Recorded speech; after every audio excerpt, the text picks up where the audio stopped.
Terdapat beberapa hambatan dalam komunikasi, termasuk dalam komunikasi massa. Komunikasi dianggap efektif jika tanda-tanda yang digunakan dalam pengemasan pesan dapat dimengerti secara relatif sama antara komunikator dan komunikannya, serta menimbulkan perubahan-perubahan tertentu seperti yang dikehendaki komunikator. Berikut ini adalah beberapa hal yang merupakan hambatan komunikasi yang harus menjadi perhatian bagi komunikator jika ingin komunikasinya sukses. Hambatan dalam komunikasi dapat dibedakan atas hambatan psikologis, hambatan sosiokultural, hambatan mekanis, dan hambatan interaksi verbal. Yang pertama adalah hambatan psikologis. Hambatan psikologis berkenaan dengan unsur psikis manusia. Hambatan psikologis dibagi menjadi 4 bagian. Yang pertama, kepentingan, yang berkaitan dengan sikap selektif dalam menanggapi dan menghayati pesan. Kepentingan komunikan mempengaruhi perhatian terhadap stimulus, daya tanggap, perasaan, pikiran, tingkah laku, sikap reaktif terhadap pesan. Selanjutnya yang kedua, prasangka.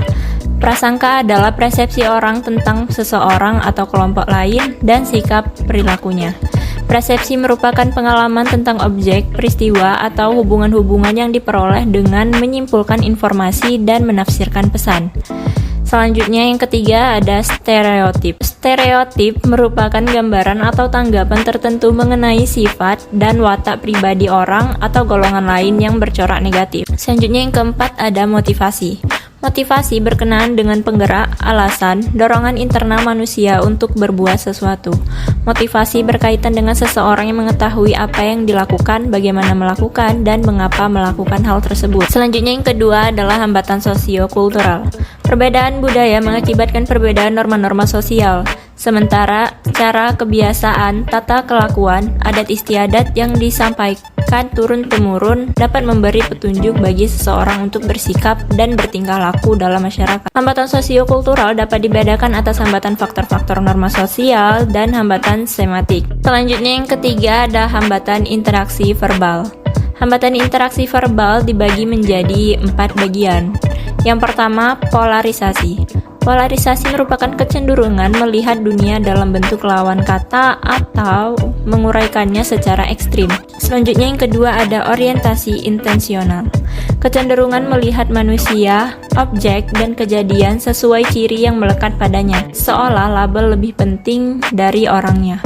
Misalnya, melihat host televisi pada wajah dan penampilannya, bukan pada program yang dibawakannya. Kebiasaan media massa memberi julukan pada peristiwa atau sosok-sosok tertentu menyebabkan khalayak juga percaya dan menggunakan atribut tersebut. Selanjutnya yang ketiga ada evaluasi statis. Evaluasi statis merupakan kecenderungan memberi penilaian terhadap komunikator atau sajian media secara permanen, tidak berubah. Gangguan yang bersumber dari pihak komunikator ini didorong oleh keterbatasan audiens dalam wawasan dan pengalaman mengonsumsi media. Selanjutnya yang terakhir ada indiskriminasi. Indiskriminasi merupakan memusatkan perhatian pada sekelompok orang, benda, atau kejadian dan tidak mampu melihat keunikan dan kekhasan tiap kelompok.